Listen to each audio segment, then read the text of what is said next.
Get over here!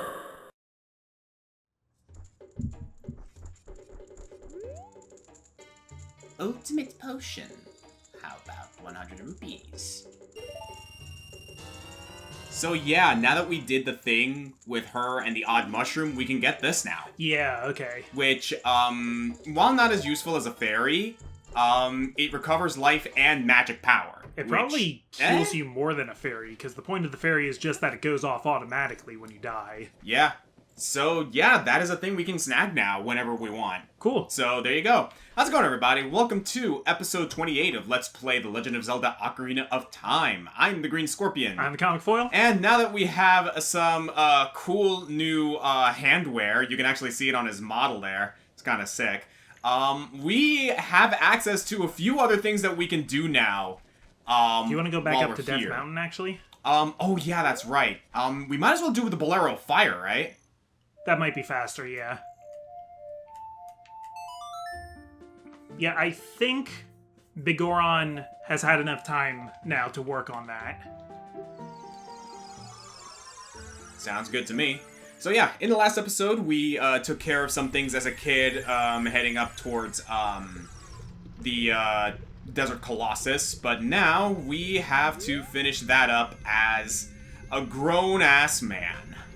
So, we were talking before about other Zelda characters that could work in the Smash Brothers series. Oh yeah. And I agree that Darunia would be the best, like, base model, but like, maybe they could, like, different costumes could change his hair to kind of, like, reference other Gorons. Uh-huh. I was thinking, wouldn't it be funny if, like, they did something sort of like Peach's Side Smash with, like, 3 different, like, weapons that cycle? Oh, yeah? So it was, like, the Megaton Hammer, or sometimes it was, Daruk's, like, the Rock Smasher. Yeah. Or sometimes it was the Bigoron Sword. Oh, you know what? I can appreciate that, yeah. I made this. Trade for claim check. Oh, right. We actually have to give him the claim check.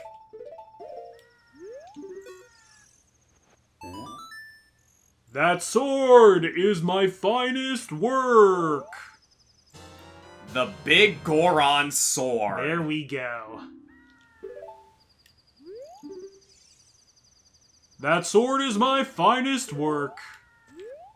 So, yeah, we completed that whole fetch quest, and now we have this baby. Yep. Hits harder, but you can't have your shield equipped, so you don't, like, necessarily block strikes when you're Z-targeting.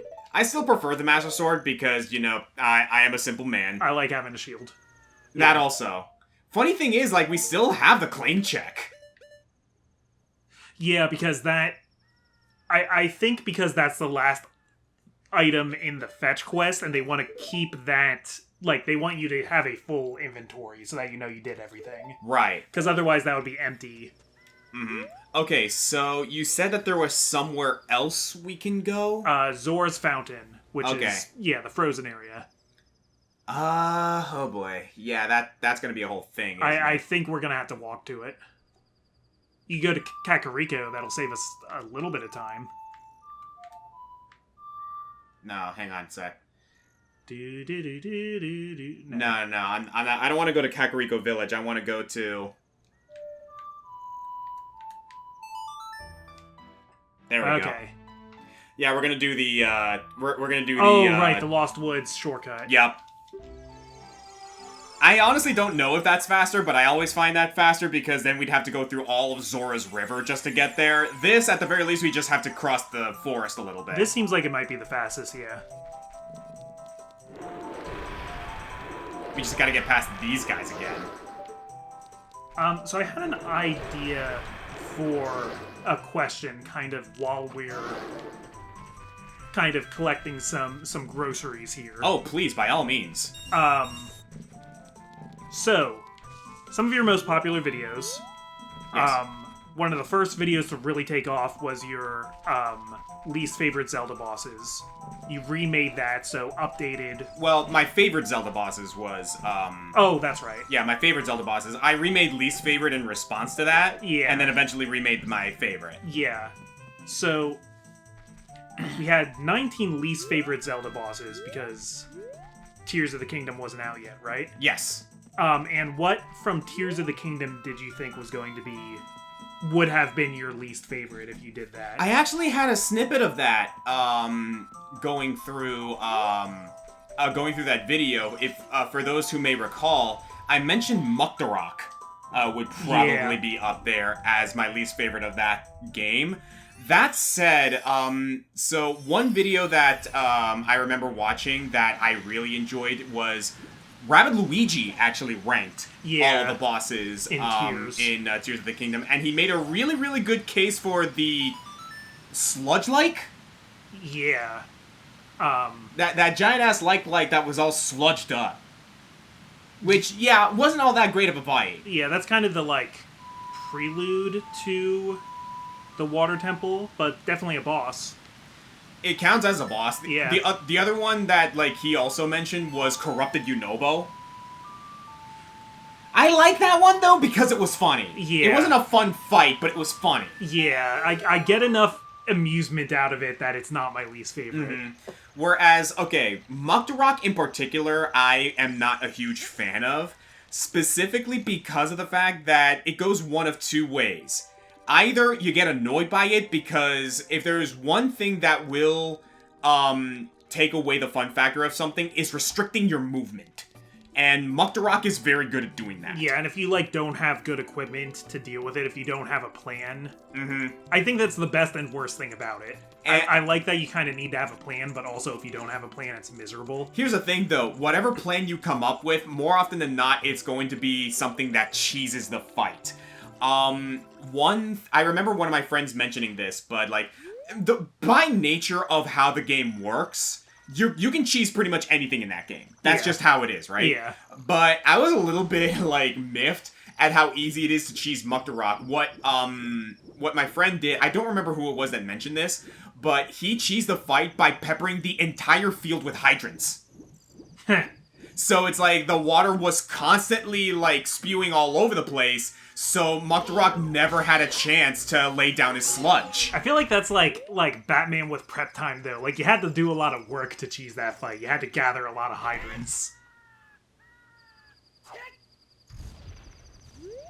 Okay, I'm assuming that's not where I want. Oh, no, I think it just needs to be nighttime. Oh.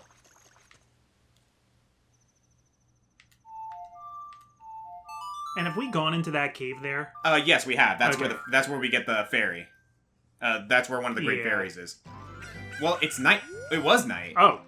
Are you sure that was the rock? Could be a different rock. I wouldn't be surprised if it was a different rock. Does it have to be nighttime? It says southeast corner, night. Yeah, I think that might have been a different. It might have been a different rock. Oh, wait. Okay, so you need to move that boulder, then you need to...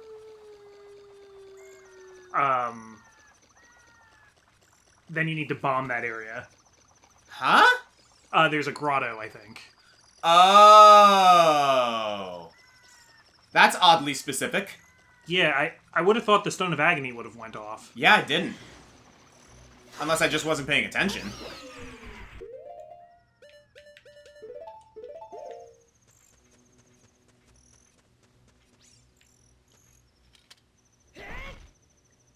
I like how Link kind of cracks his knuckles before he lifts something. Yeah, that's a cute little attention to detail.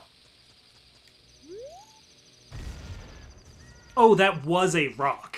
That was a bombable rock on the ground. Go figure. That was our clue. Huh?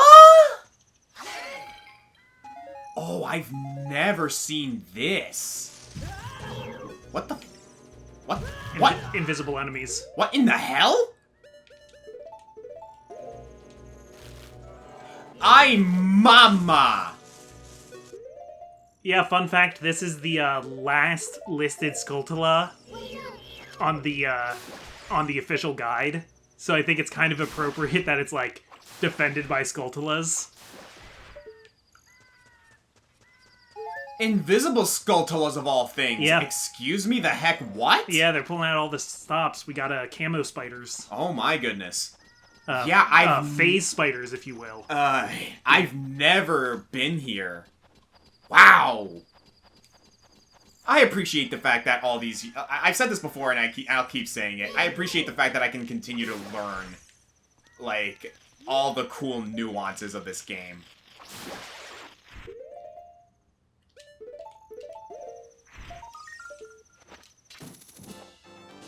Amazing.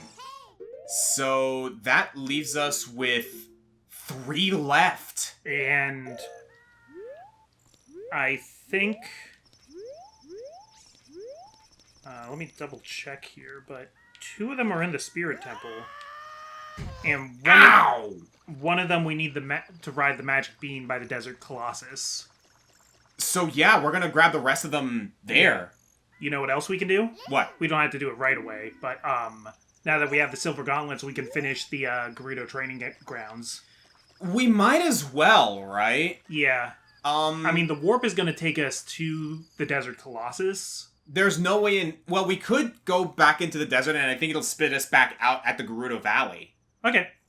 Or we could go to the Temple of Time and ride Epona down, because another thing we could do is, like, maybe see if we can snag another one of those gosh darn Poes. Yeah, we've been trying to get those anyway.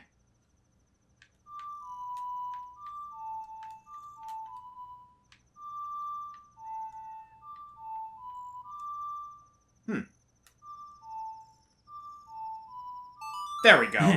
That wasn't working for some reason. The game didn't like your first one there. Control stick! Timbre, Oscar. But the question I really wanted to get to then. Yes. So Muktarok would probably have been on the worst bosses list. It would either be between Muktarok and the Sludge-like. I think it's Muck-like. Is it a Muck-like? I think so. Okay. Either one of those. Probably Muktarok, because, like, at least, like, Muck-like is over pretty darn quickly. So I have here, because another official Zelda game came out since then, which is Echoes of Wisdom. True. There are now 21 official Zelda games. In the mainline series, if you want to call it that. Some people are kind of different on what they consider a mainline Zelda game. I mean... try as they might, Triforce Heroes is an official Zelda title, and there's nothing they can really do about that, much as some people would like to say otherwise. I remember when I was in line for the Switch 2, there was a guy I was chatting with, and we were talking Zelda Timeline, and he was saying the Zelda Timeline can completely make sense if they just decanonized Four Swords Adventure. And I'm like, over my dead body. Really? I don't like decanonizing things on principle. I can agree to that, honestly. Like, I can understand, like, some of the frustration with certain games in the franchise, but, like it or not, these games were made, they are present, and they are going to be a part of the fandom, whether we like it or not. And even, like, chances are, like, it's someone's favorite. Yeah. Like, no matter no matter how you slice it. Like, I guess his argument was that, like, there being another Ganondorf from that game is, like, why it's too messy. I just kind of think, like, so what? Like, life is messy, like, crazy things happen.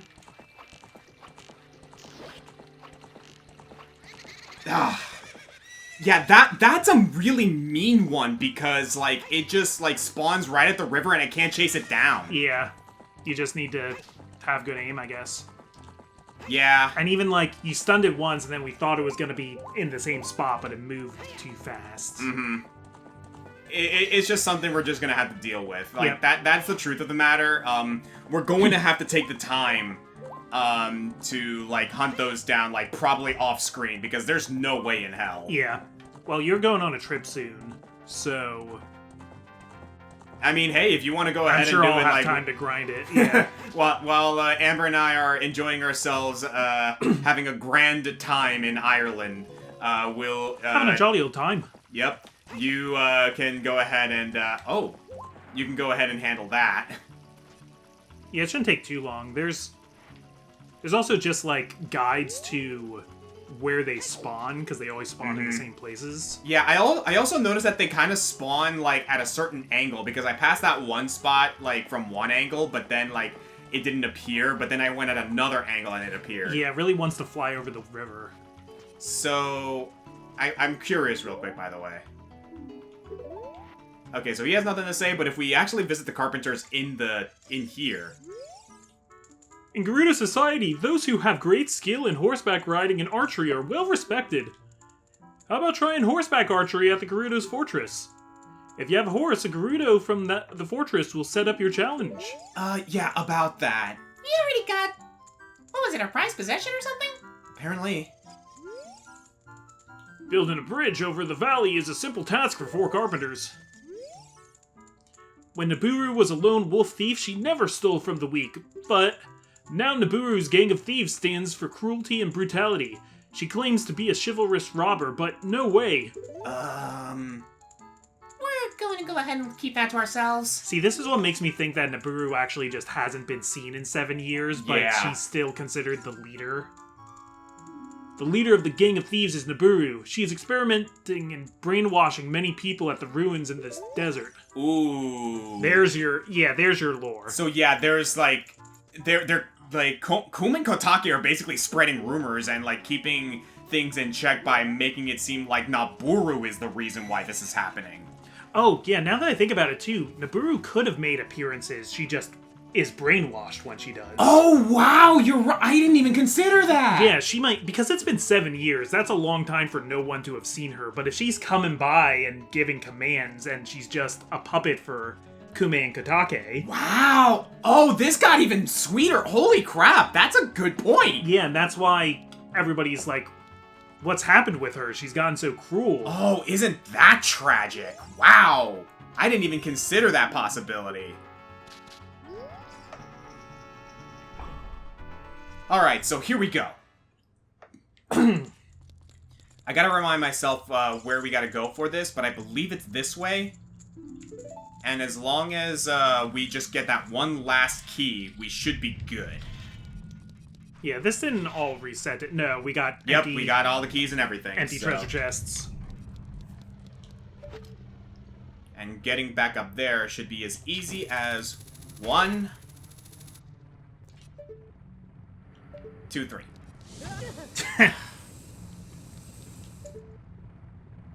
2, 2, 2.5.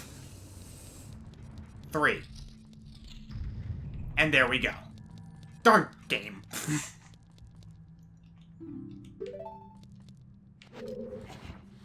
Yeah, which we could have beaten the trials without this, but we used too many keys in the center room. Yeah, I didn't realize that was my bad because, like, I thought, like, I didn't know if it was, like, a whole thing there. Hello. Oh, hi. It's the like room.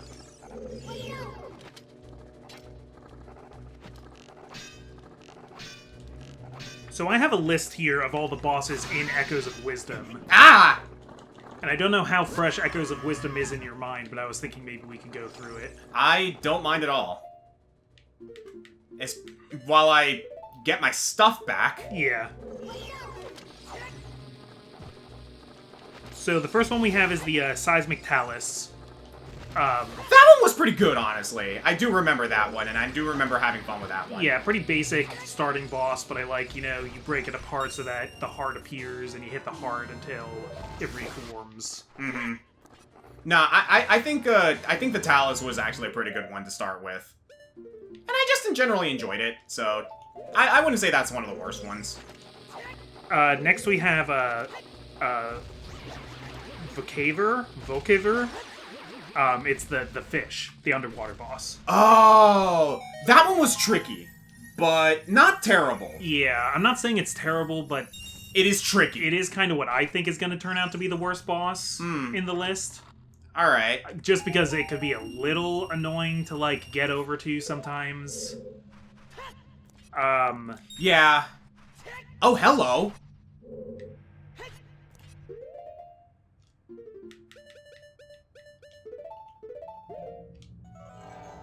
Oh. Nice. Very nice. Very clever. Ah. Oh, so the key wasn't even where we thought the key would be. You know what? That's a pretty clever trick. Ihwe. Not cool! So that's the foreshadowing to why this place gives you the ice arrows, I guess. clearly they have some kind of access to ice magic. Hey, Navi, wouldn't it technically be cool because it froze me? Not the time for puns, Link!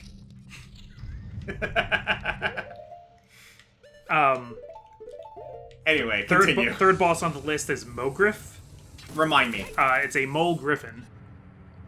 Oh, I like that one! I just think it's kind of funny. It's cool. It was a cute fight, and it was a pretty clever fight in my opinion, because you could like tackle it in different ways. Especially because once it starts flying around, it's like, okay, what do you want to do? Do you want to like use arrows, or do you want to like start attacking with like flying enemies? Yeah. And make a bunch of keys, make a bunch of crows. I like the fact that you can also make it slam into the wall or any sort of statues that you spawn. Yeah. I found a lot of use for the statue echoes with that fight.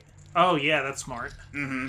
Yeah, because it's like bearing around, it's like charging at you, and it's like, okay, spawn a statue, bonks its head, and like it's vulnerable for a little while. There is a mid-game boss fight with Ganon, or at least an echo of Ganon. So I mean that counts as a boss. And yeah, he's kind of just got all the classic Link to the Past Ganon mechanics. Mm-hmm. Mechanics. Honestly, like Phantom Ganon, or like that like Ganon fight, perfectly suitable. Like it works, it functions, and it fights the way Ganon fights. And if you are not prepared and don't have a lot of health, that actually can be quite a bit of a challenge. I will say this: I found a hell of a lot of use for Dampé's constructions during that fight. See, I didn't have those yet, so I didn't mess around with those until pretty late in the game. I started messing around with that like around mid game, specifically the Moblin one. Okay. Like the Moblin Warrior. Yeah. And like that, along with like spawning a couple of other Moblin Warriors, it's actually kind of cool because it seriously divides Ganondorf's attention. So cool. It was actually kind of fun using that, especially because the constructions don't count as an echo, suddenly like you got one more body on the field. I think I have like some really good Lizalfos that I was throwing at him, and that's how I did it. Well, we did it. So after all that, what do we get? You were talking about cool? Oh my god! We got the ice arrows! This arrow magic is granted only to those who complete the difficult training of the Gerudos, so use it with pride. Yeah, the pride of basically having a practically useless item. So yeah, I was thinking it was weird that ice arrows were the tool for the little Gerudo mission, but like, Kotake's a Gerudo, and her whole thing is ice magic. She probably made the arrows. I would not put it past her either. For all we know, Kun was the one who made the fire arrows, and she hid it at the water temple. Yeah. Though, kind of a weird place to hide them. That, like, with the clue written and stuff, makes it feel like the fire arrows are, like, more sacred. Yeah. Like, this is one of those things where it's like, oh, like, could they have been made by Din or something? Because, like, Din has, like, heavy association with fire. Yeah. So, you have anything to say? Nope. Nope. No unique dialogue. Alright, well, yeah, we got it, so we might as well head back to the Colossus. So after Ganon, there's Volvagia. You fight Volvagia in the volcano. Volvagia is a great fight. Yeah. Volvagia is a fantastic fight in Echoes of Wisdom. I was just happy to see him. Yeah, I was happy to... Him? Her? I don't know. Dragon. Yeah, big dragon, but... Like, that's where you actually have to take, like, full advantage of, like, what you can do in Echoes of Wisdom, because, like, not only are you fighting Volvagia themselves, you're also fighting the terrain. Yeah. And, like, a lot of the bosses in Echoes of Wisdom are open-ended, and I think that's cool. Yeah, no, I like it. That works. Then we got Goma. Classic big spider eyeball.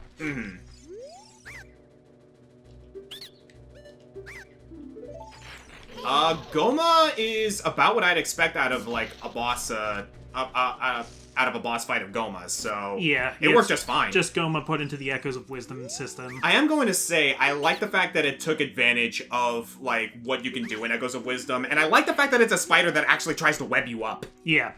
So that was neat. Yeah, webs isn't usually a Goma thing in most of the games. It's not, shockingly enough, which I guess makes sense because, like, more often than not, Goma's either, like, this monstrous spider, or it takes a lot more, like, cue from the design of a tarantula, and tarantulas aren't exactly web weavers. Yeah.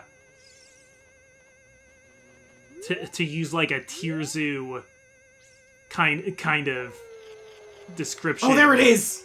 The tarantulas, gave up their evolution points in web weaving and instead spec'd all into strength.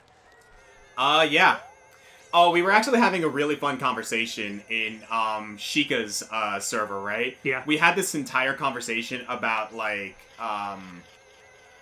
Sorry, I'll get that as soon as I get this, because this is closer. There we go. Guys, the last heart piece in the game. Not counting the one fruit for the Spirit Temple. I'm gonna be real with you, though. I'm just happy for the, refill as well. Sorry, what were you talking about on We were having Discord? We were having a whole conversation about, like, spiders, because, fun fact, I am a huge, spider fan, and, Gage is also a fan of spiders. You generally are not. I like them conceptually, I just don't want to be around them. Right. We were having this whole conversation, that was actually kind of charming, about how spiders are generally misunderstood creatures, and the fact that, like, a lot of them are, like, not as scary or as, like, you know, threatening as a lot of people like to make them out to be, specifically jumping spiders. See, just jumping spiders is a terrible sentence. And yet, jumping spiders are among the cutest little things ever. Like, they have these cute little big eyes, and they actually make remarkable pets because, for one, they're not web weavers. Yeah. So, like, they kind of like Less messy. Yeah, less messy, and like that also like gave them this evolutionary behavior of wherever they set up shop, they will never leave. So if you keep one as a pet and keep have their enclosure open, they won't leave because they have no reason to. Yeah, they're happy. Yeah, they're happy. They have a nice little enclosure there. Like, if you give them, like, bugs to look for, they will hunt those bugs. And yeah, jumping spiders, excellent hunters because of the fact that their hairs all over their body are actually, like, Sensors? Yeah, they're basically like a cat's whiskers. So they actually have much greater sensory awareness of the world compared to most others. I really like spiders as, like, they make great enemies in video games, and, like, I'll use them all the time in D&D and stuff like that. Spiders are really cool. They do a lot of really cool stuff. They're very important to the environment. I just have a, like, very, like, evolutionary reaction whenever I see them. I get freaked out. Which, let's be real, like, they are at the end of the day, like, creepy looking arthropods, so yeah. not entirely an unfounded fear, especially because there are spiders out there that are genuinely like dangerous. Like, God knows like black widows are like nasty. If I see a spider in my house, like, my prefrontal cortex, like, I'm like, okay, I know this isn't a black widow, I know this isn't a brown recluse. Any other spider that would be here probably isn't venomous, at least not to the point where it could really hurt me. It's just doing its thing. It's killing bugs. It's, like, actually good it's here. That's all, like, prefrontal cortex and the reasoning. My limbic system is going, no, no, no, no, no, no! But yeah, that actually does bring me to the whole tarantula bit, right? Yeah. Fun fact about tarantulas, they can be trained. Yes. Tarantulas actually do have that mental capacity to be able to learn and to understand and to, like, actually be taught, like, tricks and, like, commands and whatnot. Here's the problem, though. It is so unbelievably difficult because, for how intelligent they are, tarantulas are kind of dumb. Because they are skittish as hell. The conversation we were having is that they are kind of the equivalent of high intelligence, low wisdom. Okay. They have the intelligence to be trained. They can learn. They can be taught. The problem is actually making them sit still long enough for you to be able to actually teach them shit. Because... Oh, so they're the same as me. They, like, understand the commands you're telling them, but their limbic system is saying, run, run, run. Basically. Go up the wall, go up the wall. Like, it is already hard enough to get a tarantula to just not jump and, like, bash himself into the wall at the slightest startle. Yeah. Well, that's like any animal that hasn't had, like, generations of domestication. Mm-hmm. Yeah, that's true. Like, we didn't think, because, like, it's also, like, kind of the argument with D&D, like, how D&D classifies them, because unlike beasts or, like, you know, canines or anything like that, which can be, like, reasoned with or trained because, like, they have, the capabilities of, like, being, communicated with via something like, speak with animals, right? Yeah. On the other hand, you can't really do that with insects or spiders, because the D&D, like, categorization classifies them as vermin, and vermin generally do not have the intelligence or, like, the mental capacity to be communicated with. I think in 5e, they got changed to beasts. At least some of them did. Like, giant spiders have been changed to beasts. Oh, okay. There's a part in Sword AF, which is Smosh's D&D series. Ow. There's a part where I actually overshot that. they're in, like, the Bullywug village, which Bullywugs are frog people. Yes. They're in there, and there's... Yeah, they have this whole episode where they're in the Bullywug village getting used to, like, their society and stuff like that. And there's, like... Each of the Bullywugs has, like, a job that is just for them to do. One of them, like, keeps all of the flies for their meals in like, a jar. And the one character who's a druid says, like, oh, I want to talk to the flies. I use a speak with animal on the flies, which a swarm of flies does not count as a beast. But instead of saying that doesn't work, the DM says, you cast speak with animals and you understand the flies' thoughts. The flies say, ah! Ah! So, they work. Oh, wow! It actually one-shots them! Wait a second. Are these things more useful than we thought, and yet we just didn't give them a chance? At least against Like-Likes, maybe. Huh. Because I just have them equipped for fun. Because Like-Likes can be kind of a pain in the ass. The fact that the ice arrows one-shots it is actually kind of significant. Huh. I think there are other Like-Likes in this dungeon, so yeah, let's keep it in tow. I'm willing to just keep it up. If, like, again, I equipped them just for the fun of it. So I'm curious to see if, like, you were saying, you do have to aim low because that's where their weak spot is, but yeah, there you go. Frozen.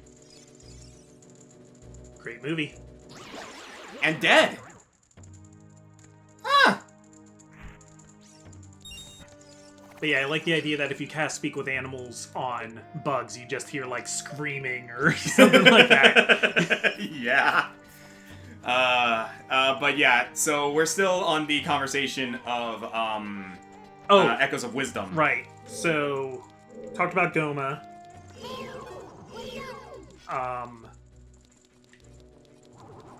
So this one I don't remember super well, but in Lanayru Temple we get a Scorchill, a fire and ice boss. Oh, I remember that one. That's like the possessed Yeti. Yeah, the Yeti gets possessed. Yep. Which, yeah, seems to be a common thing when games have Yetis. You wanna bust out a Lens of Truth, or are you good doing your Invisible Man search? Alright, that's all of them. He's going blind.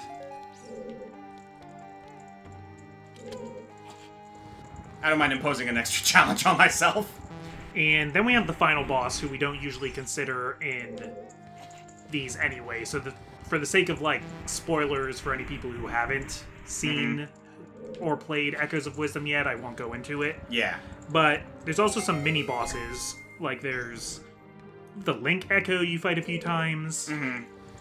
There's a Lord Jabu Jabu Echo. There's a few fights with Manhandla. There's a fight with Slime Eyes. There's a Zelda Echo near the I dodged it! near the end of the game.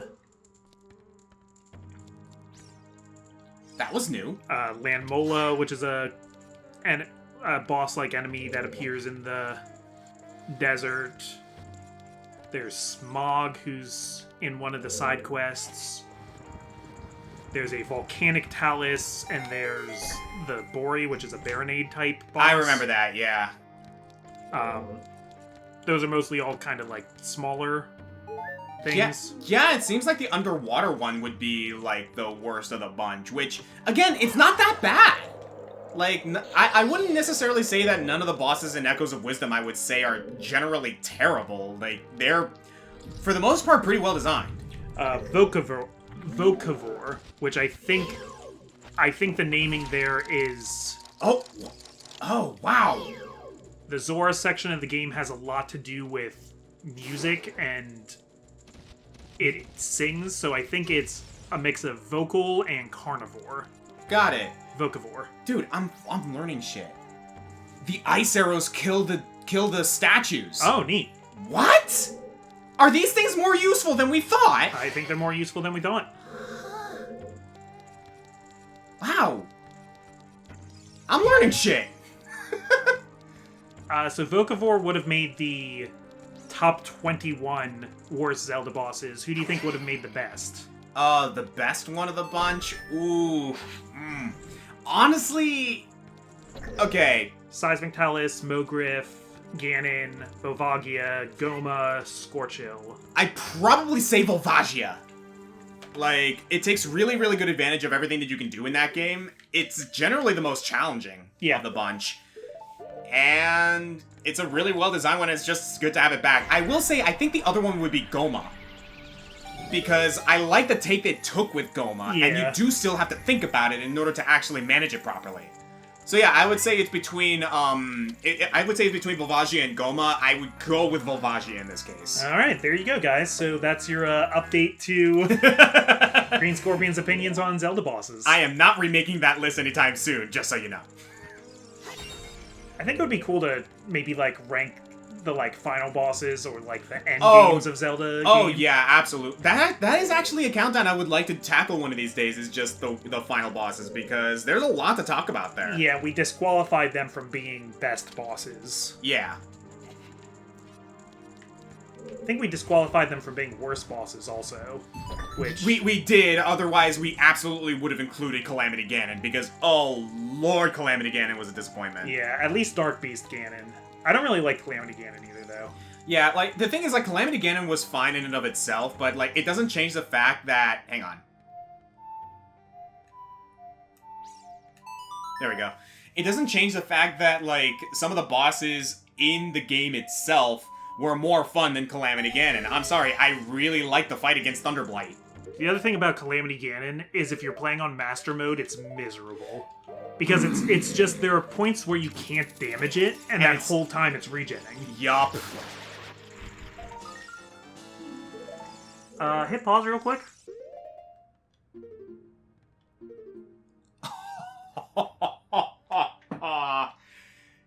Wow. Oscar, my friend, you've collected all 100 gold Skulltulas in Ocarina of Time. Wow, we actually did it. And all of the pieces of heart, for that matter. Yeah. No joke, dude, I'm actually rather impressed at how well we handled this. We actually 100%ed this whole thing.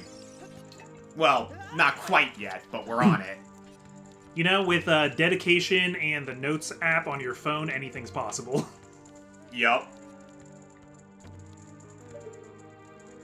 Okay, so I might be able to make it back there by using that torch. Got it! Sorry if my water bottle's making sound. Oh no, you're good, you're good. Okay. My throat got froggy for some reason. I'm also starting to remember, like, things going through this game. Yeah, no, like, even outside of the Shadow Temple, there's still a use for the hover boots.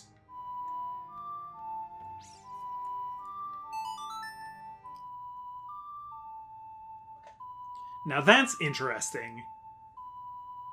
That Zelda's Lullaby works for something in the Gerudo Spirit Temple. Oh, you know what? That's actually a good point. Because before the whole thing with Ganondorf and everything, like, from what we were to understand, relations between the Gerudo and the Hylians wasn't exactly a good one. Yeah. Now, Zelda's Lullaby was probably already a song and already, like, a password before it was Zelda's Lullaby. Heck, we know how Zelda might have worked. It might have been the lullabies to past Princess Zeldas before Ocarina of Time. True. So... yeah, there must have been another time where some King of Hyrule got along better with the Gerudos.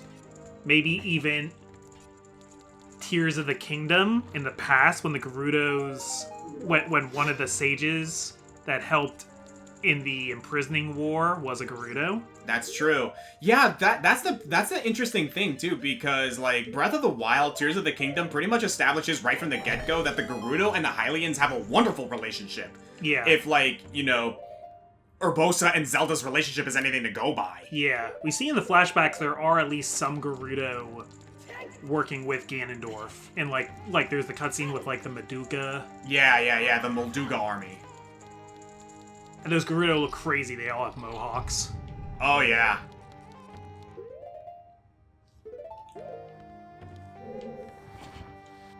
So, I like to rebut this. I thought the hover boots don't give you traction. And yet... Link, how are you doing that? This... I'm not gonna be able to lampshade this one, I'm not gonna lie. Yeah. Anyone want to explain this one? I mean, the real answer is that the developers didn't think of that. Nope. It would be really funny if you tried to push something with the hover boots on and you just kind of like... beep, beep, beep, beep, beep, beep. Just like the cartoon slip sound effect. Yeah. Let me actually put my regular boots on here. Still getting used to the Megaton Hammer. Oh, it's a shortcut! I'm gonna be honest with you, I don't know if I ever did this. Still, that's nice. Yeah, like... the Spirit Temple in general is just a really, really well-designed temple overall. Lots of puzzles, lots of use of a lot of the equipment that you have. It's got a neat layout. It's got a really good layout. The theme. The Spirit Temple's, like, dungeon theme is probably my favorite of the bunch in this game, even compared to the Forest. I love the Forest Temple's theme, but, like, I've heard, like, remasters of this theme in particular. It's beautiful. I also think the Gerudo had the best temple in Tears of the Kingdom also. I can agree to that. That's actually something that, like, we might as well go ahead and, like, address that, is the fact that, like, they have the theming of, like, not just having the best ones, but a theming of, like, it being some sort of burial ground. Again, with the Egyptian, like, with the Egyptian inspiration, with this dungeon and everything, I'm willing to believe that the Gerudo followed that whole thing, and that a lot of the temples that they built were basically, like, not just places of worship, but also, like, burial grounds for, like, their departed and whatnot. Yeah. I would need to, like, refresh a lot of my, like, Zelda lore knowledge, because I know people have compiled, like, all the stuff they say about the Goddess of the Sand. Yeah. Why don't we actually get into that in the next episode? Okay. Yeah. So, thank you guys for... yeah, I would have had to do the whole thing, but we don't need to thanks to the fire arrows. And, okay, this is clever. That's probably for a time block. Oh, yeah. So you could, like, circumvent that whole spiel. And I want to say that's just decoration, but... I know Hylian is an actual cipher. Like, you can read a lot of the signs in this game. Here's the thing, though. Is that Hylian or is that Gerudo? That is not Hylian. I was gonna say, that's not Hylian. No. Someone in the comments, go ahead and take a screenshot of that and see if you can decipher that. But anyway. I tend to think it's gobbledygook because it looks like it's repeating. Oh yeah, I'm pretty sure. But it's just a fun thing to think about. Yeah. I'm the Green Scorpion. I'm the ComicFoil. And we'll see you guys in the next episode where we're gonna finish up the Spirit Temple. See you then. You know, this place was really poorly advertised. They said it was the Spirit Temple, and nobody has offered me a drink. God damn it. No noble pursuit in sight. No, in fact, it's very dry here. I'm very parched.